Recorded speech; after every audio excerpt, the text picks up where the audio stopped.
Olá, graça e paz, que Deus te abençoe. Sejam muito bem-vindos a mais uma reflexão à luz da Bíblia. Hoje é o capítulo de número 9 do livro dos Provérbios. E eu quero convidar você a meditar nesse capítulo.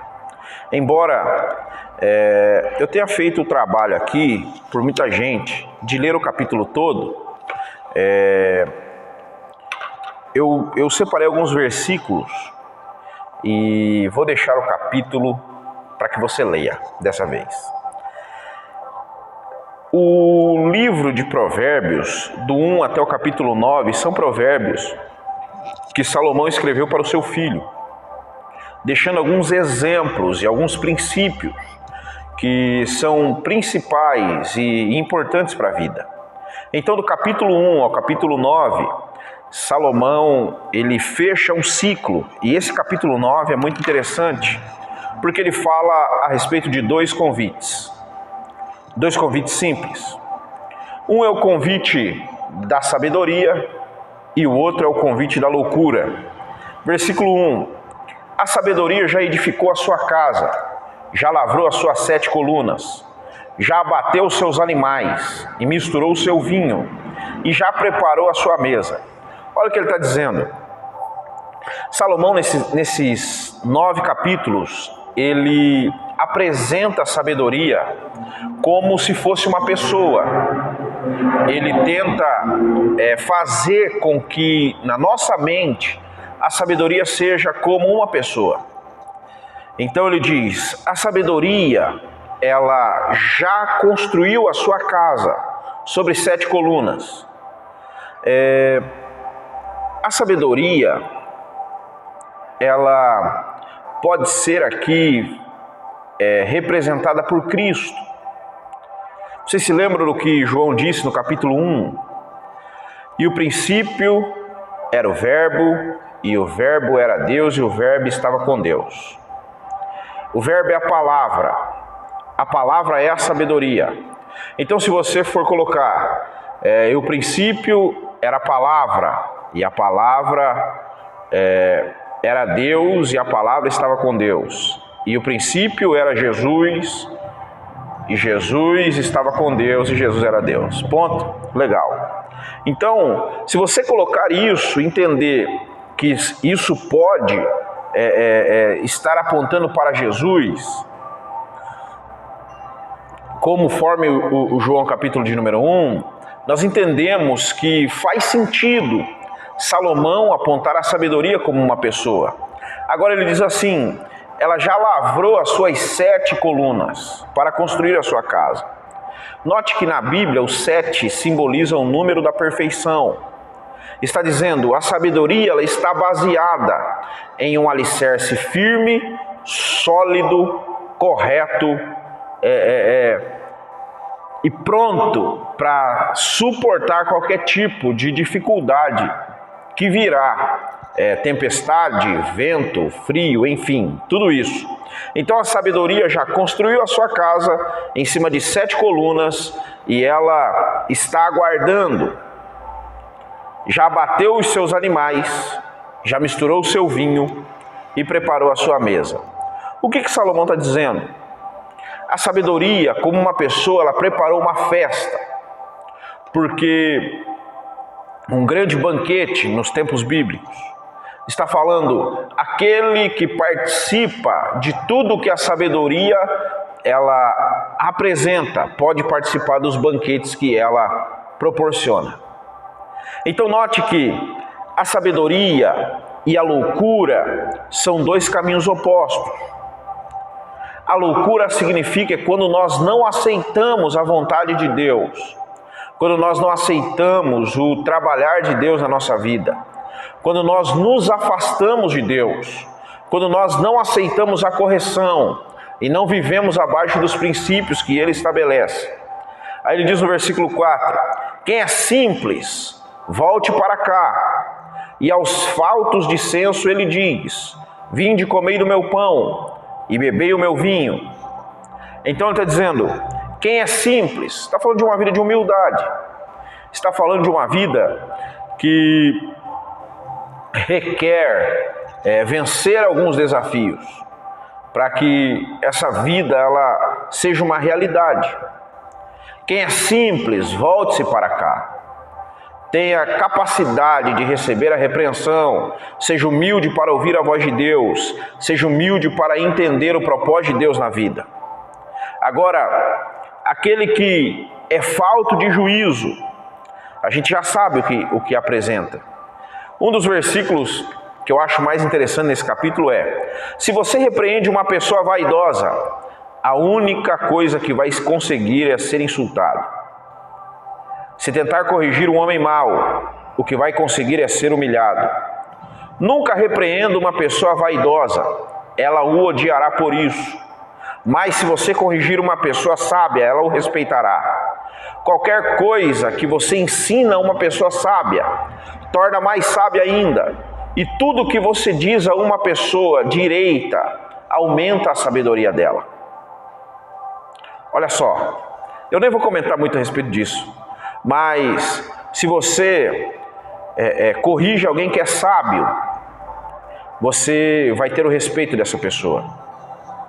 Agora, se você tentar corrigir um homem mau, um ignorante, uma pessoa vaidosa, a única coisa que essa pessoa vai conseguir fazer é te insultar. E eu não preciso disso, ser insultado por ninguém. Então é por isso que eu não gasto tempo com pessoas que não querem o meu tempo. Eu não pastoreio pessoas que não querem ser pastoreadas. É difícil. Eu não aconselho pessoas que não querem conselho. E também não fico na presença de pessoas que não merecem a minha presença. Então, o que Salomão está dizendo? Cuide do seu tempo. Porque se você for aconselhar alguém que é vaidoso, ela vai te odiar. Existem pessoas que não gostam da gente porque você não passa a mão nos problemas dela. Você tenta ajudar a corrigir e elas te odeiam por isso. Procure pessoas que tenham um mínimo de senso para aconselhar e elas vão te dar respeito. Qualquer coisa que você ensina a uma pessoa sábia, torna mais sábia ainda. E tudo que você diz a uma pessoa direita, aumenta a sabedoria dela.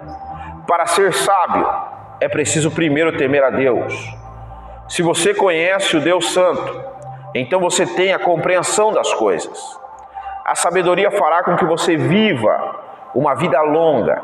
Ou seja, para ser sábio, primeiro é preciso temer a Deus.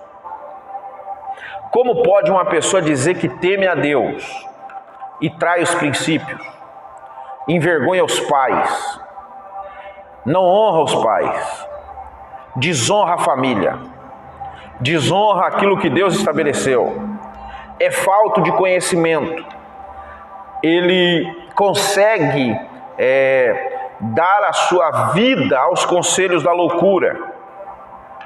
O conhecimento de Deus é o fundamento da verdadeira educação e nos faz viver em melhor qualidade de vida. Então, quando eu entendo isso, que não posso violar os princípios e eu temo a Deus, eu começo a entender o que Deus está fazendo. Eu começo a entender aquilo que Deus pode realizar na minha vida. Porque para atender o convite da sabedoria, primeiro eu preciso temer a Deus. Como posso temer a Deus se não temo a aliança que fiz? Se não temo acabar com o nome da família? Se eu não temo destruir a moral? Se eu não temo isso, como vou temer a Deus? Estou sendo um incauto, uma pessoa sem inteligência. Então é primeiro temer a Deus. Quando se teme a Deus, você começa a alcançar favor em Deus para ser abençoado. A falta de juízo é como uma mulher espalhafatosa e tola e sem vergonha. Ela senta à porta da sua casa como num banco mais alto da cidade e grita aos preocupados com seus negócios: gente tola! E diz às pessoas que não têm juízo: a água roubada é mais gostosa e o pão furtado é mais saboroso. Veja só, a sabedoria nos traz a revelação da pessoa de Cristo. Quanto mais próximo de Deus eu estou, mais abençoado eu fico, mais próximo da luz eu estou, menos ando em escuridão. Agora, o convite da loucura é quando eu não aceito a vontade de Deus, quando eu me afasto de Deus, quando os conselhos das pessoas de bem me atacam e me afligem, e eu não consigo ouvir as verdades que preciso ouvir. É aquele negócio, as pessoas dizem, eu quero que você seja sincero comigo, mas ele não está pronto para ouvir aquilo que eu tenho de sinceridade para falar. Então ele quer sinceridade, mas a estrutura dele não serve para o nível de sinceridade que apresenta. Então quando você vai falar no caminho que ele está errando, ele não consegue entender por quê? Porque ele não é maduro no nível que ele apresenta, que quer que você seja sincero. Então, o que a sabedoria ela está dizendo? Juntem-se as pessoas que não têm juízo. A água roubada é mais gostosa e o pão furtado é mais saboroso. O que ela está dizendo? Um texto fora de contexto gera um pretexto. Então, o que ela está dizendo aqui? O pecado é doce demais. Roubar é bom, mentir é bom, trair é bom, fazer tudo que não presta é bom, usar drogas é bom, beber, encher a cara, prostituir, tudo isso é bom. Só que ela não dá o ponto de contato, o contexto de toda essa situação. Mas os convidados dela não sabem que aqueles que vão à sua casa morrem, e os que entraram já estão nas profundezas do mundo dos mortos. Então, se você ouve o convite da sabedoria, você vai ter vida longa. Se você ouvir o convite da loucura, você vai caminhar na profundeza do caminho dos mortos. Agora fica uma pergunta: qual convite você aceitará para a mudança da sua vida? Entenda que para adquirir sabedoria se custa preço. Para servir a Jesus custa um preço. Para entrar no reino precisa pagar o preço.